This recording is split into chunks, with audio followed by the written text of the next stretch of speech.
Hello guys, it's me गरिमा और आप सभी का एक बार फिर से स्वागत है मेरे इस movie explain and review channel में। वीडियो स्टार्ट करने से पहले आप सभी से एक रिक्वेस्ट है कि चैनल को सब्सक्राइब करें और नोटिफिकेशन के लिए बेल आइकन प्रेस करें। चलिए तो वीडियो शुरू करते हैं। और अगर ये वीडियो आपको अच्छी लगे तो इसे लाइक शेयर करना ना भूलें और कमेंट सेक्शन में मुझे ज़रूर बताएं आपको ये वीडियो कैसी लगी। और नेक्स्ट एक्सप्लेनेशन के लिए आप मुझे मूवी सजेस्ट कर सकते हैं। हेलो फ्रेंड्स, आज मैं एक्सट्रैक्शन मूवी एक्सप्लेन करने वाली हूँ जो 2020 में रिलीज़ हुई है। ये मूवी हाल ही में नेटफ्लिक्स पर रिलीज़ हुई थी। इसके डायरेक्टर हैं सैम हारग्रेव और ये एक एक्शन थ्रिलर मूवी है। तो स्टोरी शुरू करते हैं। तो स्टोरी की शुरुआत होती है इस ब्रिज से और एंडिंग पार्ट भी इसमें ये ब्रिज ही होता है। ये ब्रिज बांग्लादेश ढाका का होता है। यहाँ सारी चीज़ें तहस नहस हो चुकी होती हैं और इसमें एंट्री होती है टाइलर रिक की, जो बांग्लादेश की आर्मी को मारते हुए आगे बढ़ते हैं। और पहले ही इनकी हालत काफ़ी ख़राब हुई होती है, तभी उन्हें एक और गोली लग जाती है और वो नीचे गिर जाते हैं। लेकिन फिर भी वो हार नहीं मानते और फिर से अपनी गन रीलोड करते हैं और फिर से उठ खड़े होते हैं। यहाँ सारी स्टोरी फ्लैशबैक में ही चलती है। मुंबई में यहाँ 2 दिन पहले एक स्कूल में पढ़ रहा बच्चा, उसका इंट्रोडक्शन दिखाते हैं। वो ओवी महाजन जूनियर होता है और ये लड़का जहाँ भी जाता है इसके साथ 24/7 सिक्योरिटी रहती है इस लड़के की सेफ्टी के लिए, क्योंकि ये एक डॉन का लड़का होता है और जो डॉन होता है वो भी फ़िलहाल जेल में होता है। जब ओवी अपने घर पहुँचता है तो वहाँ साजू ओवी को डांटता है कि घर आने में इतनी देर कैसे हो गई। इसमें ऐसा लगता है कि साजू ओवी का केयर टेकर होता है और साजू ओवी के डैड के लिए एज अ फाइनेंशियल काम करता है। अब रात को जब ओवी बहुत बोर हो रहा होता है तब उसके फ्रेंड्स का मैसेज आता है कि क्लब आजा, पार्टी करते हैं।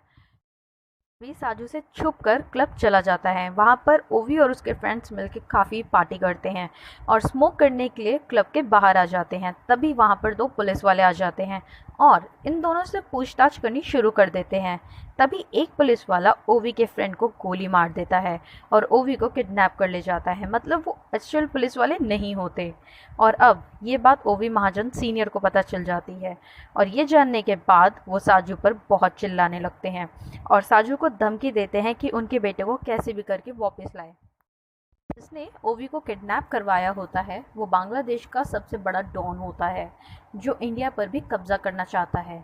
साजू के बारे में अगर बताएं तो वो एक फॉर्मर स्पेशल फोर्स सोल्जर होता है जो ओवी के फादर के लिए काम करता है।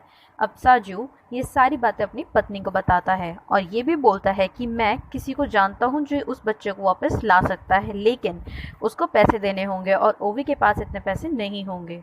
और इसलिए साजू एक डेंजरस प्लान बनाता है।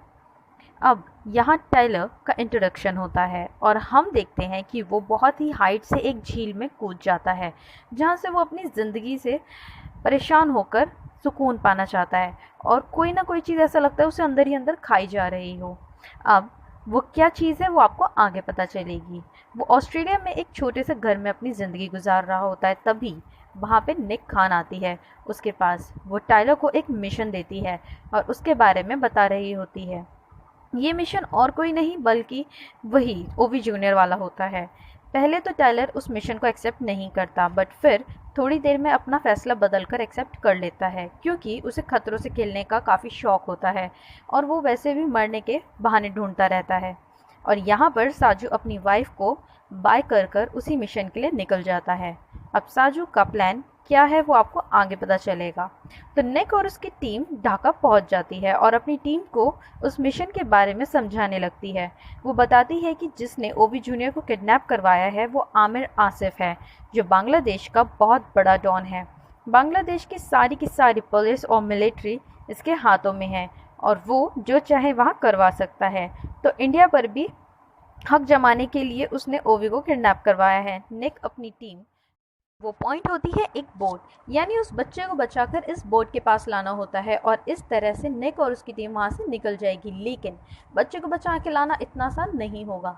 अब बहुत ज़्यादा पॉपुलेटेड बांग्लादेश दिखाया जाता है जहाँ पर टाइलर उन किडनैपर्स के कॉल का वेट करता रहता है। अब डील ये होती है कि टाइलर उन किडनैपर्स को पैसे देगा और वो ओवी को उसे वापस कर देंगे। अब जब वहाँ पर किडनैपर्स आते हैं तो वो टाइलर के मुँह पर मास्क लगाकर उसे वैन में बिठाकर ले जाते हैं। वहाँ पहुँचने पर टाइलर को उन किडनैपर से प्रूफ मांगता है कि बच्चा तुम्हारे पास है, ये प्रूफ दिखाओ मुझे। लेकिन किडनैपर्स नहीं दिखाते। वो बोलते हैं पहले पैसा दिखाओ तब मैं बच्चा दिखाऊंगा, लेकिन टेलर नहीं मानता और अपनी बात पर अड़ा रहता है और किडनैपर्स टायलर के सिर पर गन पॉइंट कर देता है। अब टायलर मरने से तो डरता नहीं था, तो किडनैपर्स ट्रिगर दबा देता है, लेकिन गन खाली होती है, उसमें कोई बुलेट्स नहीं होती। तो ये देखकर टायलर बिल्कुल शॉक नहीं होता। टायलर की इस डेयरिंग को देखकर किडनैपर ओवी को दिखाने के लिए मान जाता है ताकि टायलर को तसल्ली हो जाए। अब किडनैपर टायलर को पैसे लाने के लिए बोलता है, फिर वो बच्चे को ले जा सकता है। तो अब दोबारा किडनैपर्स टायलर के मुंह पर मास्क ढककर ले जा रहे होते हैं कि एक स्नाइपर वाला किडनैपर्स को मार देता है और मौका पाकर टायलर दूसरे किडनैपर्स को भी मार डालता है और फिर बच्चे को लेने उस रूम में वापस जाता है। और अब यहाँ पे हम ज़बरदस्त एक्शन सीन देखते हैं। अंदर टायलर इन लोगों को मारता है और बाहर स्नाइपर वाला बाहर के लोगों को मार रहा होता है। तो अब हमें यहाँ पे बहुत ज़बरदस्त फाइट सीन देखने को मिल जाता है कि तभी एक छोटा बच्चा टायलर के ऊपर गन पॉइंट कर देता है, जैसे गन लोड करने तक नहीं आती, और टायलर उस बच्चे के हाथ से गन छीन लेता है, उसे डराकर वहाँ से भगा देता है और खुद ओवी को लेकर वहाँ से निकल जाता है। यहाँ पर विलन का इंट्रोडक्शन होता है और इसका करेक्टर काफ़ी शांत होता है। तो इसमें दिखाते हैं कि कुछ बच्चे इसके पैसे चुरा लेते हैं, इसलिए आमिर इनमें से सबको एक एक कर छत से नीचे फेंकने लगता है कि तभी एक बच्चा आता है और बोलता है कि मुझे पता है कि किसने तुम्हारे पैसे चुराए हैं। तो ये मोटा आदमी पूछता है कि कौन है वो।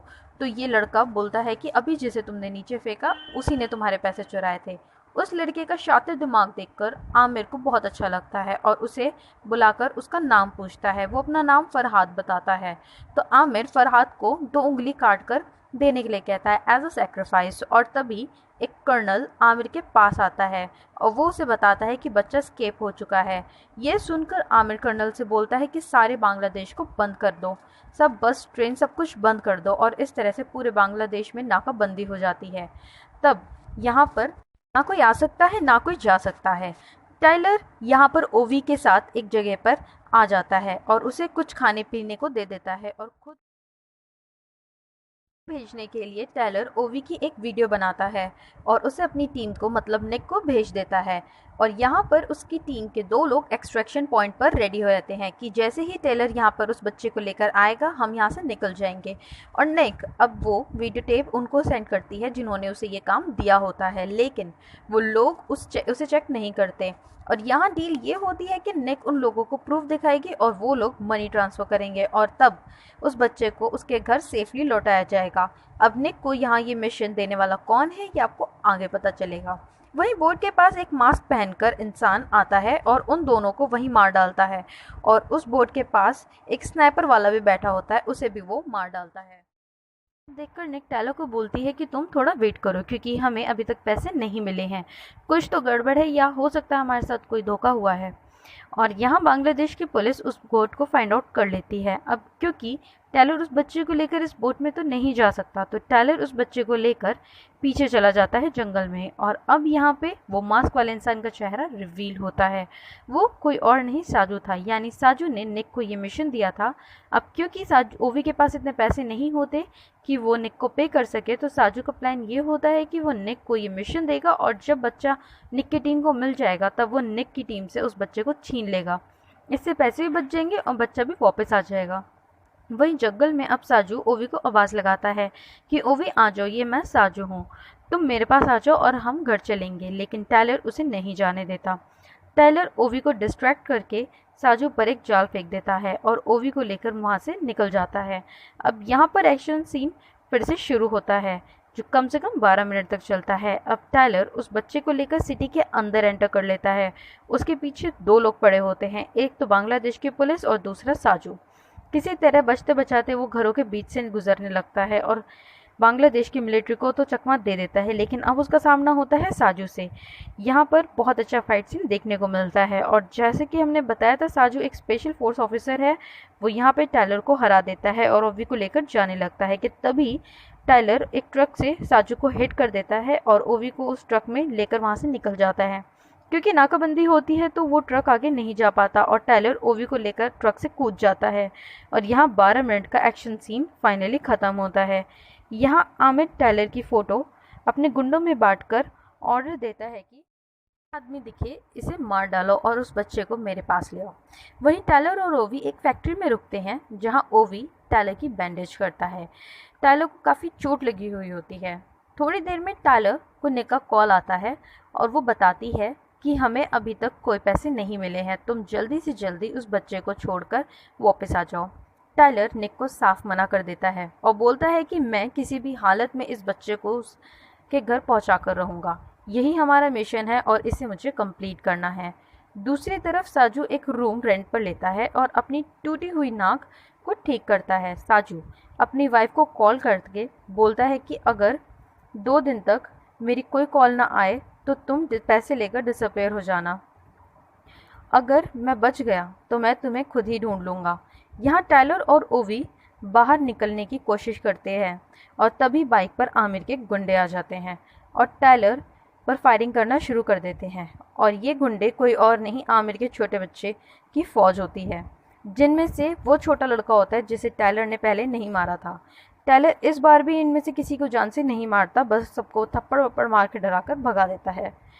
और अब ये दोनों इस गटर में जाकर छुप जाते हैं और वहीं पर टायलर निक को कॉल करके बोलता है कि तुम जल्दी से जल्दी गैस्पर को यहाँ पर भेजो। और थोड़ी देर बाद गैस्पर उन लोगों को लेने आ जाता है। उन दोनों को वो अपने घर ले जाता है और उन्हें रेस्ट करने के लिए छोड़ के चला जाता है। वहीं दूसरी तरफ फरहाद को ना मारने की वजह से अपनी एक उंगली सेक्रीफाइस कर देता है। यही फरहाद अपनी एक उंगली काट कर आमिर के आगे रख देता है। ये देखकर आमिर फरहाद से ये कहता है कि तुम अपनी बाकी बची हुई उंगलियां बचा कर रखो क्योंकि ये गन चलाने के काम आएंगी। और लास्ट में ऐसा होता भी है। यहाँ टायलर ओवी के रूम में जाता है और वहाँ इमोशनल बातें होती हैं। वहीं ओवी टायलर की फैमिली के बारे में पूछता है। टायलर का एक 6 साल का बेटा होता है जिसे कैंसर हो गया होता है और कैंसर के कारण उसकी मौत हो गई होती है। टायलर को ये बात खाई जाती है कि वो अपने बच्चे की जान नहीं बचा पाया, इसलिए टायलर हमेशा मरने के बहाने ढूंढता रहता था। और थोड़ी देर में गैस्पर टेलर के पास आता है और ओवी को आमिर के हवाले करने को कहता है, इसलिए क्योंकि इसके लिए आमिर उन दोनों को 10-10 मिलियन डॉलर्स देने वाला होता है। पहले टायलर ने इस गैस्पर की बात को मजाक में लिया होता है, लेकिन जब गैस्पर ओवी को मारने जाता है तो टायलर उसे रोक देता है। इस वजह से इन दोनों में लड़ाई हो जाती है और ये आवाज़ सुनकर ओवी नीचे आ जाता है और गैस्पर की गन लेकर गैस्पर को मार देता है। अब क्योंकि टायलर ओवी को लेकर बांग्लादेश के बाहर नहीं जा सकता, इसलिए टायलर साजू को कॉल करता है और अब साथ मिलकर काम करने को बोलता है। क्योंकि वो दोनों ही ओवी को बचाना चाहते हैं, तो अगले दिन टायलर साजू को गन्स देता है और कार निकालकर जाने को कहता है और मौका देखकर बांग्लादेश की पुलिस पर फायरिंग करने लग जाता है ताकि उन्हें माइंड डिस्ट्रैक्ट कर सके। और उस प्लान को फॉलो करते हुए साजू ओवी को लेकर निकल जाता है और एक जगह पहुंचने के बाद वो फंस जाता है जैम में और उन्हें उतरकर चलना पड़ता है। क्योंकि टायलर मुसीबत में होता है तो निक भी उसे बचाने के लिए आने लगती है। अब एक पुलिस वाला की नज़र पड़ जाती है साजू पर और वो उन्हें रोकने की कोशिश करता है और वो दोनों रुक जाते हैं। मौका देखकर साजू फायरिंग शुरू कर देता है और सारे पुलिस वालों को मार डालता है। अब आमिर उस बच्चे को ढूंढने के लिए अपने चॉपर्स भेजता है और साजू जिस ब्रिज पर होता है ये वही ब्रिज होता है जो स्टार्टिंग में हमने दिखाया था। ये सारी फाइट अब उसी ब्रिज पर हो रही होती है और ये कम से कम आधे घंटे तक फाइट चलती है। वहाँ पे निक अपने आरपीसी से लेकर चॉपर को उड़ा देती है। अब टायलर भी उस ब्रिज पर जाता है और एक एक करके सबको भून के रख देता है। देखते ही देखते साजू के सिर पर गोली लग जाती है और उसे मारने वाला कोई और नहीं आमिर के साथ काम करने वाला कर्नल होता है। अब ये कर्नल निक की टीम के मेंबर्स को एक एक करके स्नैपर से मारने लगता है और निक उस कर्नल को ढूंढने लग जाती है और इतने में कर्नल टेलर को भी गोली मारने लगता है। ये वही सीन होता है जो हमें स्टार्टिंग में देखने को मिलता है और फाइनली निक उस कर्नल को ढूंढ लेती है और उसे गोली से मार देती है। और मरते हुए टायलर को देखकर ओवी उसके पास आता है तो टायलर बोलता है, तुम जल्दी से जल्दी इस ब्रिज को क्रॉस कर लो, अगर तुम इस ब्रिज को क्रॉस कर लोगे तो जल्दी से अपने घर पहुंच जाओगे।